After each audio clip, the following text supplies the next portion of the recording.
So I had like a little golf trip last weekend. So I Oh, got to kind of put it all into like practice out there, and it was fun, man.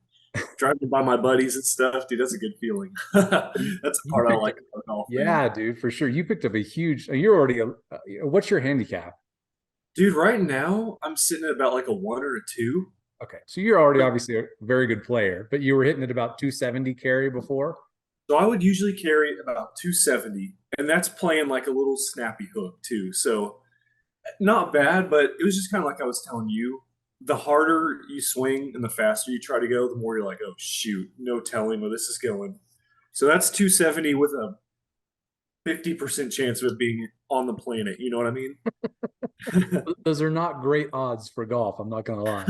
Yeah, not the best. So then you went from 270 to 290 carry.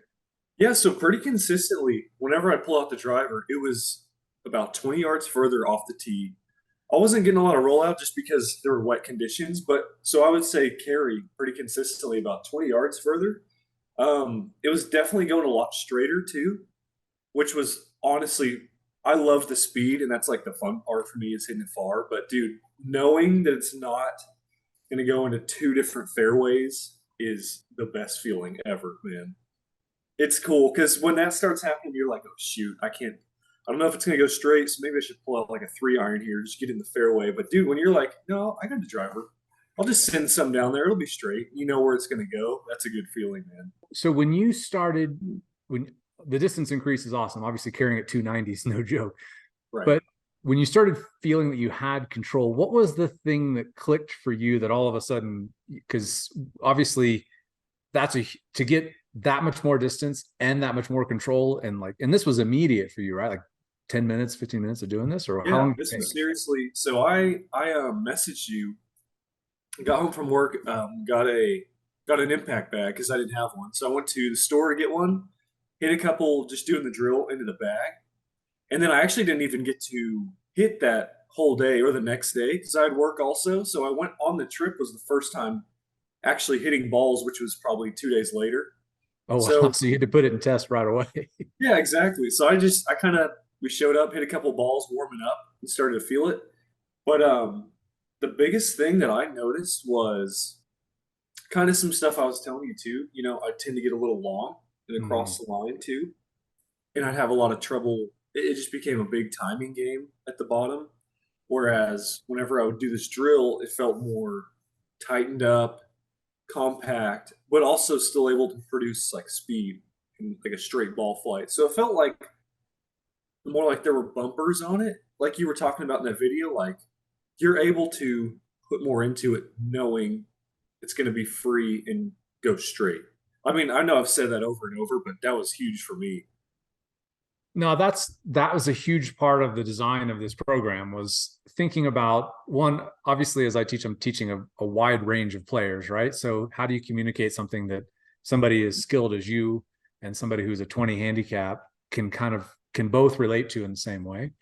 Right. But as I thought through these things, so many things started to fall into place and line up with creating these bumpers, like we talked about, the bowling alley bumpers, or these safety nets for the swing. And when you start experiencing it, it's kind of this, it's like a warm hug, you know. It's like, okay, I don't like, because when you swing long and get across the line, that just makes it worse to come underneath and hit a big hook, Yeah. right? Ooh, yeah. And for most people trying to fix a long backswing, like, oh, just swing back to 9 o'clock, that stuff doesn't work, you know, because Oh, the yeah. reason you're swinging that long is because that's the only way you feel like you can produce power.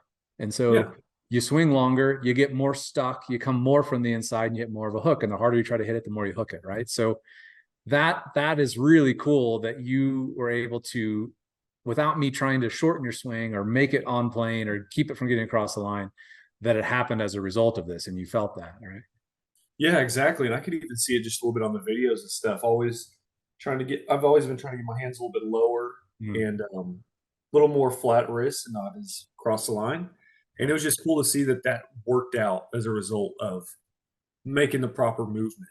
Thinking about what I have to do to make speed, how it directly affected my backswing. That was just a neat little, and it makes sense because I feel like I have a lot of friends that are kind of newer to golf too, and trying to teach them okay, here's your takeaway. Okay, and then you want to elevate a little bit and then rotate and then get this here. That is so hard versus here's what you're trying to do. And then you can kind of tweak little stuff, you know? Yeah, exactly. And that's exactly what I was hoping for, is that once you knew what the big picture of the golf swing is, what you're actually trying to do, then all these positions and things that you're trying to achieve naturally fall into place, because doing what you're doing before doesn't make any sense anymore, right? Right. Yeah. Yeah. So for me, like when you start thinking about like people who have a flying elbow or across the line, the wrist getting tweaked, and you say, oh, we'll just do this with your arm. Well, why? Like I get that you want me to do that because it looks better. I have a better looking backswing, but it feels like crap. And I don't know why I'm doing this other than it looks better. And I think that's how people fix their golf swings or try to fix their golf swings is, I know I'm supposed to do this because they said so, or the instructor's telling me it's supposed to look like this, or Tiger does this, or whatever. But if you just told me what I'm really trying to do, then of course I will just actually arrive at that position naturally. That was Yeah. my goal. 100%. Yeah. I really So like that. yeah. So I think that's a piece that's missing about golf instruction. You know, it's like, okay, I get my hips are supposed to be open at impact, but how do they get open at impact if I'm just trying to naturally do something? I know I'm supposed to get off my right foot, but I don't know why I keep hanging back. You know, I think there's so much information out there nowadays. Everybody's looking at the swing as such a minute detail, like because we've got cameras and force plates and all of the stuff that's technology that 20 years ago was very, very expensive to come by. Now everybody's got it in their phone, you know? Mm. And I think golf instruction is continuing to go down that pathway of making things too complicated, too technical, too involved, too many parts that you're trying to glue together, while nobody's just taking a 30,000 foot view and saying, well, this is actually all you really need to do. And then it all just it all locks into place. Oh yeah, definitely. And even like the video I sent you, I still feel like I have a lot of work to do, but just the immediate part, like the first three balls I hit was cool because it was like, oh, this isn't that hard, you know, this makes sense to do. Yeah, just the immediate part was really cool to see because it was right off the bat. Just When you were able, and obviously being able to take it from a drill in your living room to immediately playing on the course with your buddies on a golf trip where you obviously want to kick their butt, you know, that translation is usually the biggest chasm that there is for golfers. It's like, okay, I'm awesome doing the drill in front of the mirror. I'm really good hitting the impact bag, even hitting wiffle balls in my backyard. I'm good. But when I go to the driving range, I'm still pretty decent. If I go to the course, wait a second, the wheels fall off. yeah, But you didn't. Why do you think that didn't happen with this for you? I think it was just how I'm so used to being stuck and having to time everything, and Hmm. that movement is just more. It shortened my backswing. Everything felt a lot more square. So I even felt like, okay, even if I do mishit this a little bit, I don't have to worry about it being my typical 40-yard hook off the tee versus it's squared up more than I'm used to it being. My backswing shorter, it's more compact. So I just felt more like I could swing it freely, and even if I would miss hit it, I could still expect where it would go. Versus a swing change where you're doing it in front of the mirror, and you're like, okay, I got to get to this spot when I play, and then you go play, and you're like, I don't even know if I'm getting there. I'm just trying to feel it. So Yeah. just I think the feeling overall of just how square it is, how shallow it comes into impact. Because I know if I miss it by just a little bit, it's still going to be good. You mentioned this is in your notes when you sent to me. You've never been able to make a swing change this fast, right? And I Mhm. part of the goal with this, a big part of the goal was obviously if you're, most golfers need to make a lot of swing changes, right? There's a Yeah. lot. Most golfers are really, really struggling. And as you found, like this fixes a little bit of everything without trying to get in there and fix things, right? It naturally starts to happen. But the thing that I really was hoping to nail with this is that you do it through feel. Mm. And the feel, if it's right, produces the right mechanics. You can have a feel and it still produces bad stuff, right? Right. But how do you get that right feeling, the perfect right feeling for everybody, no matter what their swing flaw is, and get the swing to start to fall into place, like everything? Like, and I could see it in your swing. The swing you sent was like you're just getting through the ball. Like, you don't have to think about it. You can just go. Yeah. And normally that's not normally the case when you make a swing change on the course. You're like, okay, I got to drill it 50 times before I swing, and then I got to be kind of slow and mechanical and just take a little off and just work through it, but you didn't have to do that. Yeah. Yeah, that was definitely one of the cool parts. And even just playing with my friends, I had a couple new friends that were playing, and they were like, "Hey, just you're a little bit stiff. Just watch how Casey does it. It's kind of just one motion, just kind of swinging smooth." And I was thinking, like in his head, that's him. He sees it as just one motion smooth, but it's just that one feeling that's creating all that's creating the right mechanics. I'm not trying to be smooth. I'm not trying to be slow or anything. I think it just looks that way from getting the right mechanics from that drill, which feels really nice. Yeah, exactly. I mean, at the end of the day, this is the part that's missing in my mind after, doing all the lessons that I've done, is that when you look at somebody like yourself or, a good player swing, it does look like it's kind of this one cohesive thing.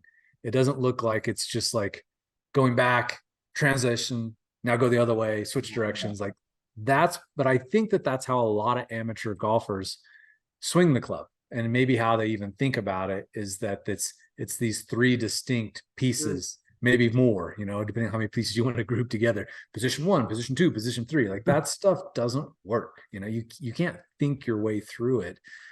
Whereas what they're seeing with you is that it's this one cohesive thing. It's this one overarching motion. And that was my goal with this, is that yes, I can spend forever dialing in your backswing and your takeaway and all of these things. But if you just do this and you have this visual in your head and this feeling of what this big picture is, then all of those things naturally start going where they're supposed to. And it looks more fluid. It looks more Yeah. athletic, dynamic.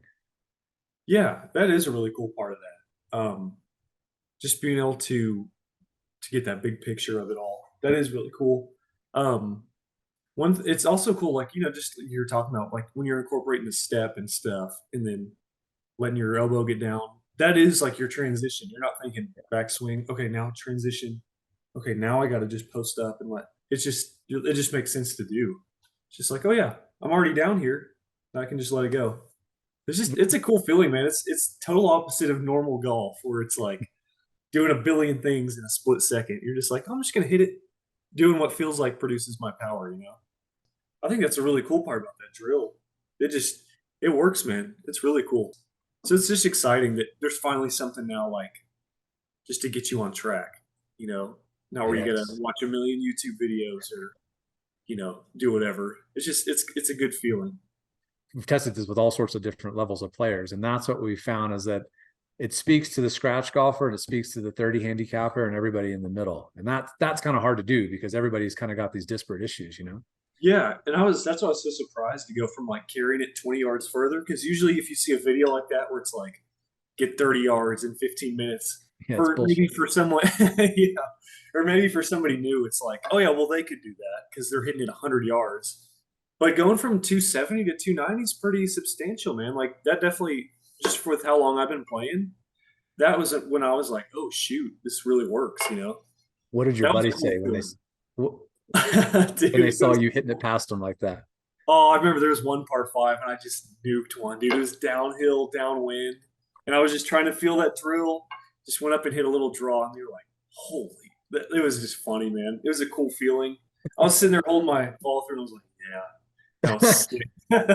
I know Take you the guys pictures. like that.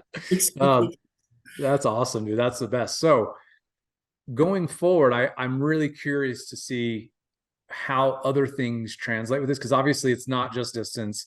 You got consistency and control. Did your ball fly, obviously, dispersion changed, but was there a difference in the quality of strike or ball flight or spin or trajectory or any of that stuff? My drives, I would say, just a lot higher and straighter than what I'm used to. I'm used to just hitting a really low hooking ball flight. Yeah, Just yeah. that's my tendency. So it definitely gave me some height and some straighter flight. The distance is what really made me want to try it, but the ball flight and the consistency was really the part that surprised me, where I was like, oh, this is what I've been missing. That's cool, I man. think How on earth did you come to like discover this? I I have been thinking about everything for a long time, the golf swing in general for over 30 years, right? And one thing that I noticed over the last, like when I first started doing rotary swing, like almost 20 years ago now, Mhm. I was the only person talking about mechanics and physics and anatomy and injuries and all of the details of the swing. And then over the last 10 years, that's shifted to where now it seems like everybody's talking about this stuff. Everybody's talking about the minutia of the swing and these micro movements. That's like a key buzzword now. Like, let's talk about the micro moves. And I'm like, I don't think that's a great idea, guys, Yeah. because after you've done so many lessons and seen so many swings, you kind of start to recognize consistent patterns in the swing, and it has nothing to do with micro movements. And it's macro movements. Yeah. And that's the piece that's missing. If you don't have the macro move, you don't have the 30,000-foot view of what you're trying to do. I don't care about your micro move. I don't care about your pinky at the top and this little move and dance move and transition or whatever. And I feel like things needed to shift back to basics. I feel like I'm kind of responsible for creating this trend in instruction to some degree, because my videos have been seen like 100 million times, and I do like to take a deep dive into the mechanics and theory and philosophy and all these things. Yeah. But I'm also kind of feeling like there needs to be a backlash against some of that stuff and be like, look, dude, let's just get the macro view, not the micro moves. You can get to the micro moves when you're at your level or better, where you're trying to really, really perfect everything. But if Yeah. you don't have the macro move, what's the point of working on the micro? No, exactly. That was always like a funny part about golf to me is like if you get somebody brand new who's never thrown a pitch or like a baseball, you're not teaching them, okay, you're going to want to put your weight here and then rotate your upper body. You just get the basic motion and then you tweak it, you know? But golf, it's like the opposite. It's like, all right, you got to get your this perfect and then rotate here and then transition. And it's like the only sport that's like that. It just seems like it's so unintuitive. And I feel like people do just get stuck in that micro stuff, like just the little details. But that is Yeah, cool. Dude, I really appreciate you letting me test it out and stuff. sure. Um been on the site forever, man. Just it's cool to get the test out. It was a lot of fun. I'm always excited too that you're always pushing stuff because it's not just like you're always moving forward with your work and stuff. It's just fun and exciting to keep up with too. Well, I appreciate you being a fan for so long, and hopefully this shifts things into the right direction for everybody. Because the last two clubs that I've been a member at, I actually canceled my membership. So I'm a member at a couple club or a club down in Arizona that I play at in the winter. But in general, I don't play that much golf anymore because it's so slow. When it takes 5.5 hours to play a round of golf, when I was, the clubs that I've typically been a member at, there's usually smaller memberships, right? And so I can go out in the evening, late at night. Like I like to go out when it's dusk and the deer are out and it's a beautiful setting, Oh, yeah. and be out by myself and play in an hour and a half and 18 holes. Same. I'm the same way. I love to go out and then just, it's so much more peaceful for me that way. But when you show up to a tee box and there's three groups on the tee, and I don't know if Oh, dude, there's some crazy shit on Instagram lately where people are fighting and like hitting balls oh in each other. yeah. Some guy tore his shirt off the other day and it's like, No oh, way. Oh, I saw that one. right? Yeah, Like, I'm dude. like, Yeah, that dude, this is getting out of control. it is. It is out of control, I will say. And the industry isn't doing anything to fix it. The industry is trying to sell you another $600 driver or another gimmick or whatever, or the golf tips magazines and all of this stuff. It's golf is in trouble, I think. It had a huge boom during the COVID craziness, but that stuff's already in decline. Country clubs are closing, golf courses are closing, and I am 100% convinced that the bulk of that issue is because people suck. If you suck at Yeah. something and you spend all this time and money and effort and energy into it, and you don't get any better, or you get worse, why would you keep doing it? You had to be a crazy person to keep doing it, right? Yeah, exactly. And like up until now, it's like if you don't work on your swing consistently for years, you're not able to break 90s, hundreds. You know what I mean? And saying that Exactly. like out loud, you're like, you want to be able to shoot. I mean, reasonable. I mean, par is 70. You want to be able to at least be competitive, not be like, okay, maybe if I keep playing, in 2 years I'll be able to shoot 90s. That's not fun. It's not. And the last call that I just had, we touched on this subject as well, because I think it's the issue in the golf swing, or in the game of golf. If you want the game of golf to grow, golfers have to improve. And Mhm. golfers have to improve quickly, and they have to see a huge win to where, like you're saying, You spend 10 years trying to break 90, Oh, dude, kill me. Please kill me. that's what I'm saying. Right? No way would I play golf. No way I would do it. And no Yeah. one, and it's a reasonable expectation to be able to break 80 consistently for anybody who's got the slightest bit of athleticism in them. The slightest bit. You don't have to Yeah. be a superstar, but it's a reasonable expectation. And I'm not saying doing it through becoming a great short game guy or a great putter gal or whatever it is. You should be able to hit the ball well enough Yeah. to be in that ballpark most of the time very, very quickly. And the industry does not think that. They don't care. They don't care if you suck because they just sell you more stuff.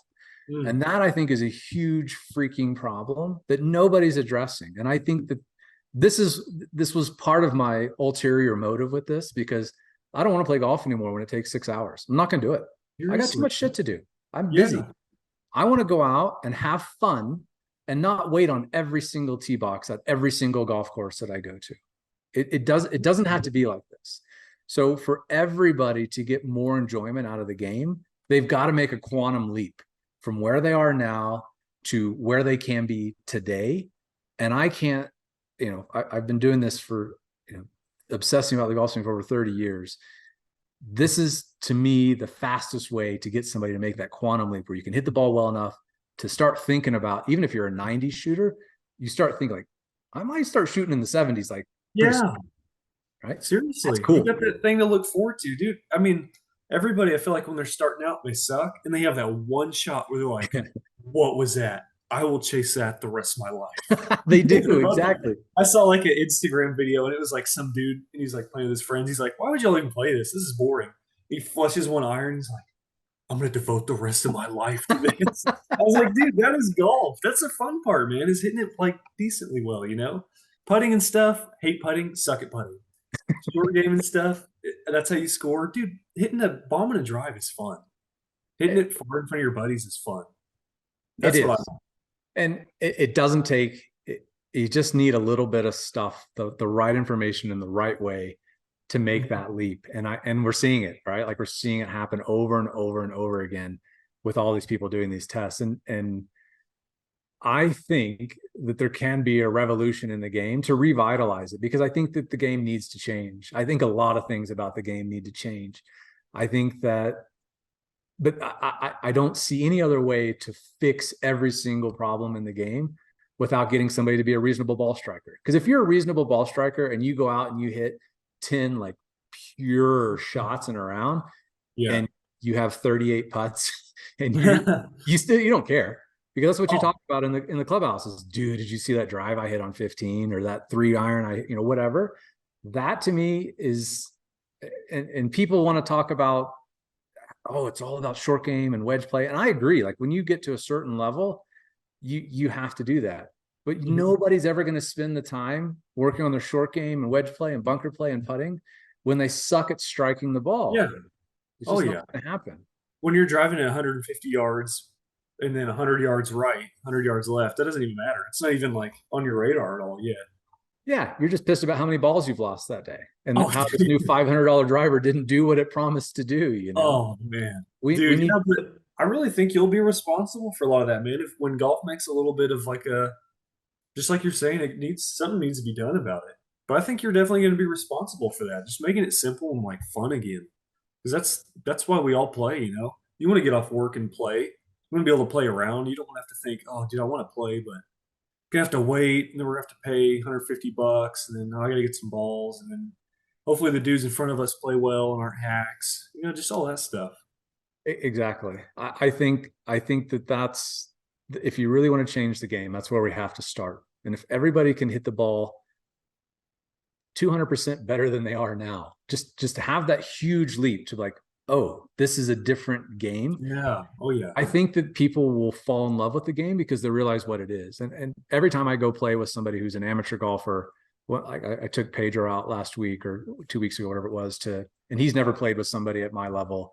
So for him, he's just blown away at how I'm talking him through my round of golf. And he hits a shot and he's like, well, what would you do if, he hits a bad shot and it's short-sighted on a hillside downhill shot to the pin. He's like, well, what would you do if you hit it here? And I said, I wouldn't have hit it here. That's Yeah. the problem. You can't, you're screwed. There is no up and down here. It's a double bogey. You're done, right? Like, Yeah. but he can't wrap his head around, or couldn't, that like he could hit the ball well enough. He doesn't have to just be a victim of like, I don't know where this ball's going. Like, I know where the ball's going before I hit it. And 99%, 90 something percent of the time, it goes where I expect it to, or within a reasonable range of that, where I can golf it, right? So then golf shifts into the stuff that really matters. And this is the part where I hope people get to. When I'm out on the golf course and better players out on the golf course, we're playing the architect and the conditions. We're not Mhm. playing against our golf swing. Exactly. Almost every golfer, though, they never ever taste that. They don't think like, I want to put it on this side to get to this pin and I'll have a more level lie. Even if I take 10 yards off the shot, I'd rather have the Yeah. level lie and take one extra club into the green. They're just like, dude, I just hope I find the planet. Yeah, exactly. That's Or you're not like, golf. That's dude, being able to really play the a little game. draw, being able to play, a low shot, like you're saying, leave yourself a certain distance and stuff, that's fun to me. The Instead of, okay, strategy please side of it. don't embarrass myself. Don't chunk this. Don't freaking lay the sod over the ball. But yeah, So that's what I like. that to me is the promised land. I want to get people to consistently be able to shoot in the 70s on a regular basis solely through their ball striking, solely by hitting the ball so well that I don't care how shitty of a putter you are or how bad your wedge play is, because you're just not going to have to pull that stuff out that often. If you hit the Yeah. ball on the green consistently enough, you find the fairway, then the game becomes fun and it becomes a completely different experience. And it starts with instruction. Anytime you do something new that's complicated, you need to be taught by an expert how to do it. And we don't have that. We've got a bunch of Instagram YouTubers who are teaching golf in their garage because they think they know what they're talking about because they read a couple books, and that shit is hurting the game. And I'm not saying like everybody listen to me. I don't care. Like, that's not my jam. You guys know that. Like, I do my own thing. I live in my own space. I do my things my own way. And Yeah. I don't care about what the rest of the industry does. But all of us need to figure this problem out because it's gonna affect the game. And if we don't figure it out, it's gonna die. Dude, one thing that is kind of funny though, not funny, but dude, whenever you come out with a new drill or something, I tend to see that like on YouTube and stuff with just a little bit different terminology or something. I'm like, wait a minute, I've seen this. I know where you got this from. You know what I I've mean? had I've had my stuff stolen a lot. But how do Seriously. you there's no way to protect it. I've tried, trust me. There's just no way around it. But here's the thing. If you're gonna steal my stuff, at least help somebody. At least make him a better golfer, because then we all win out of it. My goal is we should all be playing a round of golf as a foursome in no more than 3.5 hours. That alone changes the game. You go from a 5 hour round to a 3.5 hour round, and that alone revitalizes a lot because hey, you can get more golfers on the course. So the golf course makes more money. Golf course has got to make a profit. It's got to survive, right? But the experience, you're more willing to come out tomorrow because if you know it's not going to take you 5.5 hours to get around, and you're not going to be frustrated with yourself and the people in front of you who are spraying it into the trees. Oh, It's a real thing. Like, people don't want to talk about this because it's just like, oh, well, golf is just hard and everybody sucks and everybody swings over the top and slices. And it's just what it is. Let's just sell them another driver. No, man, we got to really fix this stuff, and you got to fix it systemically. Golf is not unlike our world politics right now. We have systemic malfunctions that yeah.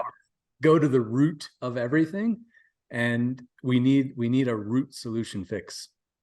Dude, and that is like the one thing too I've always liked about golf is like basketball. I played that all growing up. And then eventually I'm like 5'10", 5'9".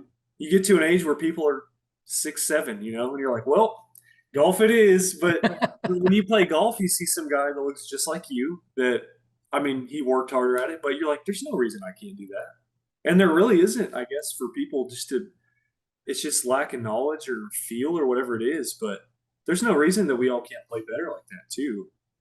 100%. And that's always been my argument, is that not everybody, nobody has to play as bad as they do. And you go out to any driving range, and it would be laughable if I didn't feel their pain watching the average golfer hit balls on the range, because it's crazy what people are trying to do. And I love seeing these Instagram clips of these people doing, people are like sniping them on their phone and like, just like, you got to Yeah. see this guy, check this out. But that guy's really trying hard. Yeah. He thinks what he's doing is going to make him better. That's the tragedy, because there's so much misinformation. I hate that word, bad information out there that Mhm. is leading people down the wrong pathways. How do we fix that? How do we address that? And I think this is, if nothing else, maybe somebody will take my work that we've gotten these great results with this program, but take it and build on it. Maybe somebody will make it better, take my work and extend on it or something. But we need that instant, quick, fundamental fix and win for the average golfer, no matter if you're a 1 handicap or a 30 handicap. You Right. need to be able to hit the ball well enough to shoot in the 70s. Now, if you still shoot in the 80s because your short game sucks, all right, well, now we can work on your short game. But you got to address the elephant in the room. Hitting a golf ball, we're hitting a ball with a stick. This stuff isn't rocket Dude, science. yeah. It's not that freaking complicated. We just need the big picture. We need a way to get somebody to the promised land immediately. And that's what I hope to do with this. Awesome. No, I mean, this needs to be a game wide thing. And I'm not saying like I'm the solution. Like, again, if somebody's got a better idea, I'm all ears. But I've never seen anybody get a disparate group of golfers make this big of an improvement this fast with a fundamental fix that's not some band-aid thing, right? Because it's very difficult to talk to somebody who's a 1 and a 30. You got to say completely different things, but I'm telling you guys the exact same thing and you're getting the same results, right? So if we're to make some headway into the real problems of the game, and if somebody, like I said, somebody's got a better idea, I'm all for it. But if not, let's get everybody doing something where they can all enjoy the game more, because I keep seeing this stuff on Instagram and people are pissed off, man. It doesn't take much to trigger people now anyway. And on the golf course, I mean, I've joked with people for a long time that a big part of my job as a golf instructor is really like a shoulder to cry on and a psychologist. Like, I'm trying to work through things and comfort you and help you, because golf is I don't know of a sport that exposes the nerve endings of your feelings and emotions more quickly than golf. You know, I've played with guys who, business titans, moguls, superstar athletes who are throwing clubs across the fairway, breaking things over their leg, screaming, cussing, whatever else. It's crazy that golf has that effect on people. But what's really crazy is that we haven't done something to truly address the problem to fix it. And that's the issue, right? Like, it's such an emotive game that challenges every aspect of you. But there's this elephant in the room that nobody wants to talk about, and that is that everybody can't hit the ball, and it's fixable. It's a fixable problem that can be solved with the simplest of solutions. The old Occam's razor, man. Let me just give you one simple thing, and if you do this, here's the proof of all the people getting real results. Yeah, man, that is cool. That's so true, though. It's just always goes back to, oh, golf's hard. Yeah, it's just how it is. I don't think it has to be like that either. No, it doesn't. I think there's a lot of things going on in the world today that are seemingly impossible problems to solve, but they're really quite simple. When you think about what's going on in the United States today with all the chaos and the division and polarity that we have today, it's a real thing that is continued to be encouraged. Like, the more divisive we are, the happier the people are on either side. But the truth of the matter is, and people say it all the time, that we have more in common than we do in difference. We really do. And the things that are truly dividing us are not things that are impossible to solve. But when we focus on the things, there's an old analogies. One of my favorite analogies in the world. And I don't remember where I heard this, but it's definitely not mine. But it's perfectly applicable to everything that's going on, including golf. If you put red ants and black ants in a jar, and you put the lid on it, they'll sit there and live totally harmoniously. Won't attack each other, won't do anything, they won't fight. But you take that jar and you start shaking it, all of a sudden those ants will start attacking each other and fight to the death, because they think that somebody else is attacking them, when really it's somebody else up here holding the jar that's pulling the strings and causing the fighting and the division. And the world that we're living in right now, there's people shaking the jar, and we're all down here attacking each other. The golf industry in general, the golf instruction industry, everybody says that you're an idiot, you don't know what you're talking about, you're wrong. do it my way. I have people come on Instagram who don't know anything about the swing and are sitting here and fighting with me for hours about something they're truly ignorant of that I can easily destroy them on. But there's no point, right? Yeah. There's no point in starting thousands of little infights like this. What we have to realize is the jar's being shaken and we're all inside this jar, and we need to focus on the things that we have in common. And the common goal for golf is that we all want to be better players and we want to hit the ball well. Mm-hmm. And that's the part of the game that we can all agree on. If everybody went out and hit the ball like the most mediocre tour ball striker, which really the standard is not very high for ball striking on the bottom end of the tour level, the average guy can hit that ball that well. The average gal can hit that ball that well. It's not that hard. But if we're constantly focusing on all the stuff that we disagree on, oh, well, no, he says you should keep all your weight on your left leg, and he says you should swing this way. We're just constantly going around and just getting this jar shaken. And we have to come to some common ground and realize we all want the same thing for the game. The game is a beautiful game.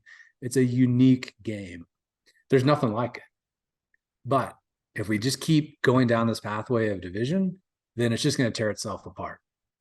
Dude, you're totally right about that. The only good thing that comes out of like just being shaken up like that is it really does expose a lot of stuff, that's going on underneath. Like whether it be like in the world or in your swing even.